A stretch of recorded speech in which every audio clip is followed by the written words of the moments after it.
Just wanted to record my gas line install. This is my meter. It's a 250 cubic feet per hour, which is 250,000 BTU per hour. Called PG&E. They're going to upsize this. Here are the call before you dig markers. Make sure I didn't dig into any existing utility lines. I've got my two anodeless risers here. One of them has a pressure gauge in preparation for the pressure test tomorrow. This guy already passed the pressure test, which I did today. Here's a 14 gauge locating wire, which is required per California plumbing code. I originally just had one of these lines, but decided to add a second one today to get more capacity to the fire ring. I originally undersized it. One of these lines is 120 feet, which would only get me about 150,000 BTUs to the fire pit and 40,000 BTUs to the barbecue grill. I wanted to get a 300,000 BTU fire ring, so I decided to add a second line here. So you can see the lines are side by side and they go all the way down. These are plastic 1-inch IPS SDR11 lines.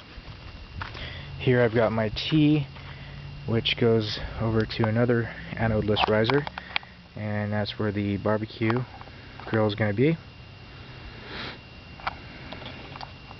The T was expensive, by the way, 110 bucks. Then curves around here, both lines. You got to go 18 inches down per code. I would recommend getting a trenching machine that digs deeper than 18 inches. We got a hydraulic trencher that did 18 inches, but it seemed like a struggle to keep dirt from falling out of the hole. So it goes all the way down there to the fire pit, and there are the two anodeless risers down there.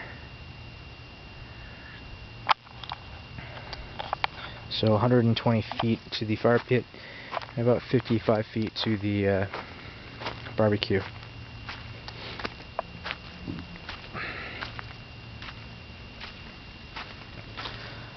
So another thing, I recommend going all the way as close as you possibly can to the gas meter with your machine, because hand digging this trench took like a full day, whereas digging the rest of that with a machine, that took about a day.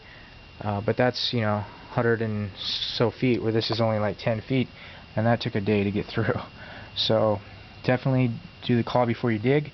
Make sure you don't dig in anything, and then get the probably a 24-inch trencher, and you can go, you got to go a little more than 18 inches, because it's 18 inches from the top of the pipe to the surface, and the pipe is a little over 1 inch thick for this 1 inch internal pipe size IPS.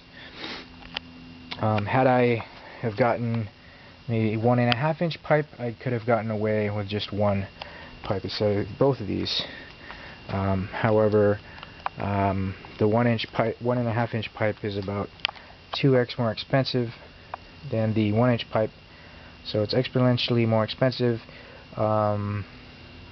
It ends up being probably about the same price to just put a second line in here.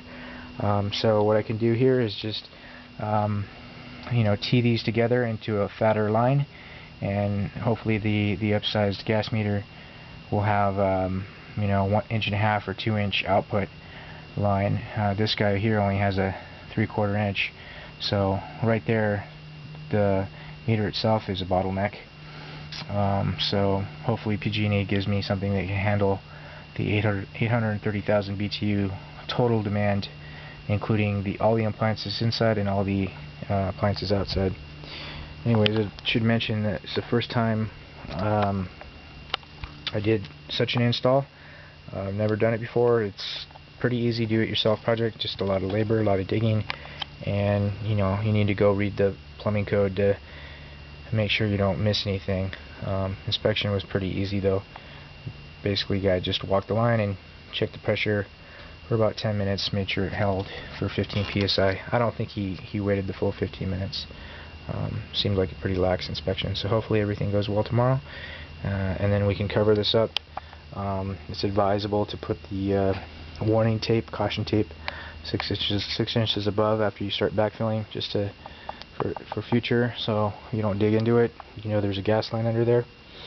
But anyways, looks like we're ready to seal this up, get the larger meter, and hook it all up, and then we'll have a nice big old fire pit ring and a good sized gas grill.